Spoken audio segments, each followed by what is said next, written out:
The DCU is here, and they just dropped their second film, Supergirl. So today, I thought it was time for me to stop and talk about Supergirl. Please know that everything that I will say in this video is just my very own opinion. My name is SDubNation, and you, if you comment down below your very own opinion on Supergirl. Did you love it? Did you hate it? Comment that down below in the comment section. Please don't forget to check out that Twitter and that TikTok link. Those links are in the description. And with all that being said, guys, like, comment, subscribe. Let's just get right into our review.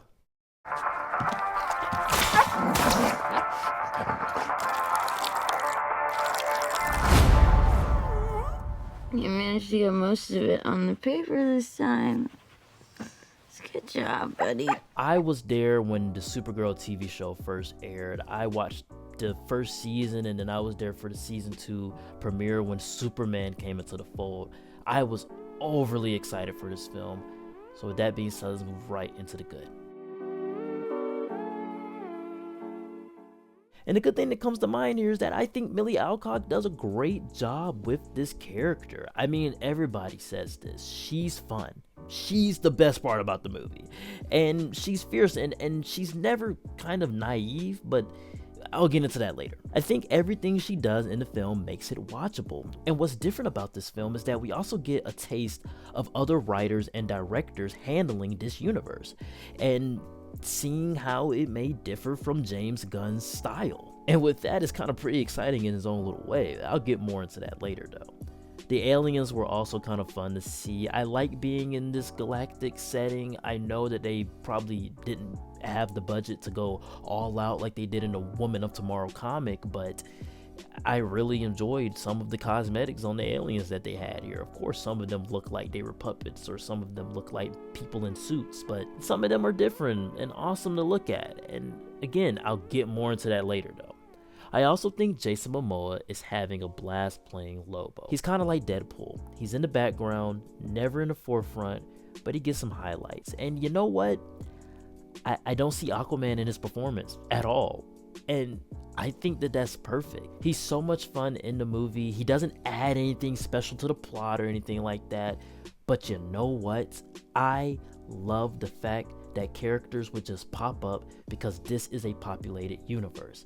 If Superman is in Central City, I would want the Flash to just show up on the screen for 2 minutes and not have anything to do with the plot. Only because, yeah, Lobo would be here the same time Supergirl would be here.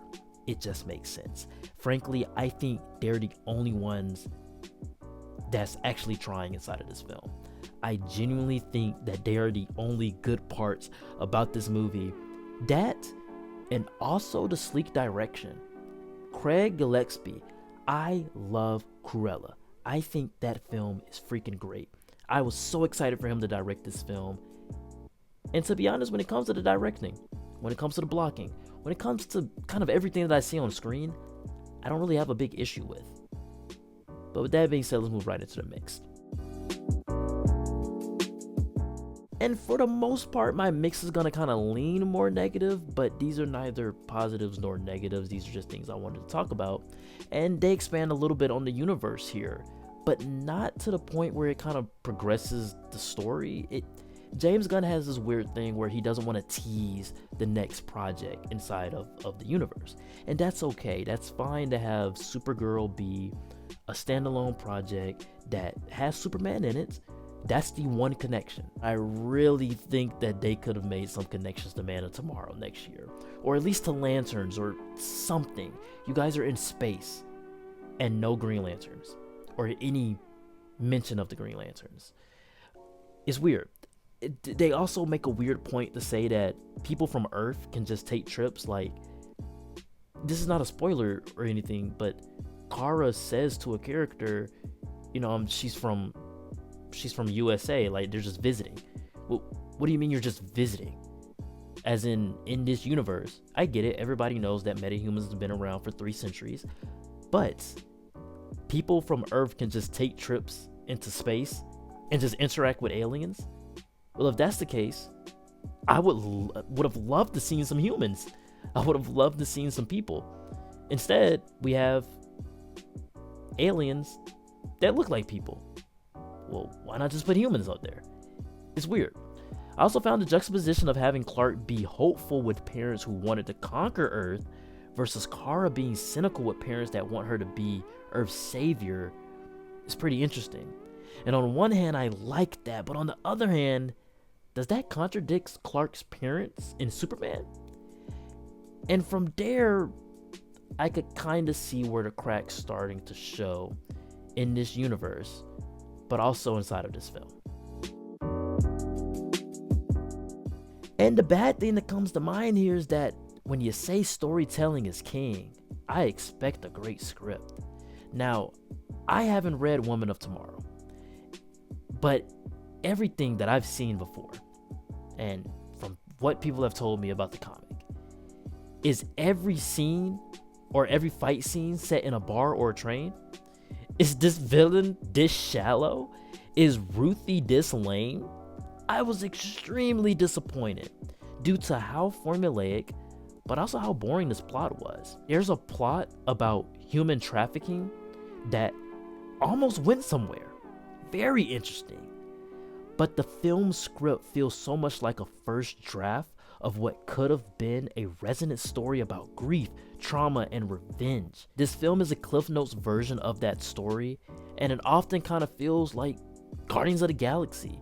In fact, Supergirl is only on this quest because of a Guardians of the Galaxy 3-like plot.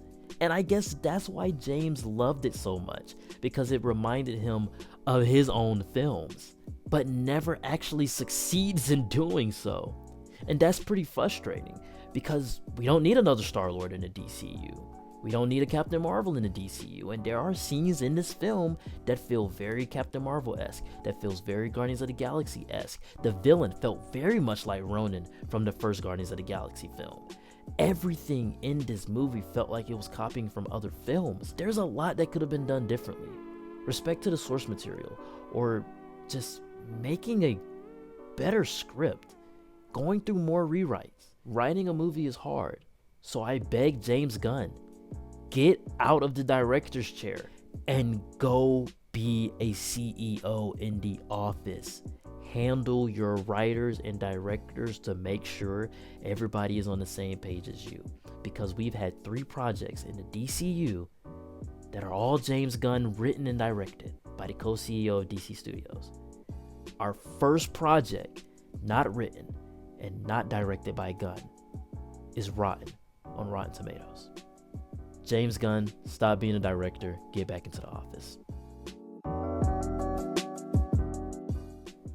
In conclusion, Supergirl is a huge step down from Superman. On one hand, I love Craig Gillespie as a director. I think he can direct action spectacle pretty well, and Momoa and Alcock truly become their characters. But the script and plot is so microwave that it wasted, from my understanding, an emotionally intelligent comic book.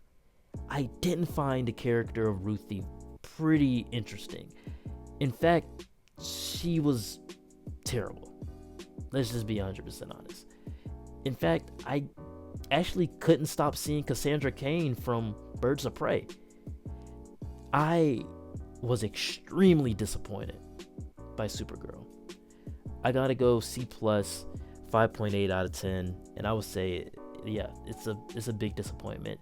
Alright guys, that is it for the review / rant at the end there. Please know that everything that I did say in this video is just my very own opinion, and you're free to comment down below. What did you guys think of Supergirl? Did you love it? Did you hate it? Comment that down below in the comment section. Please don't forget to check out that Twitter and that TikTok link. Those links are in the description, and come back later for a DCU ranked. With all that being said, guys, like, comment, and subscribe, and I will see you all next time. Peace.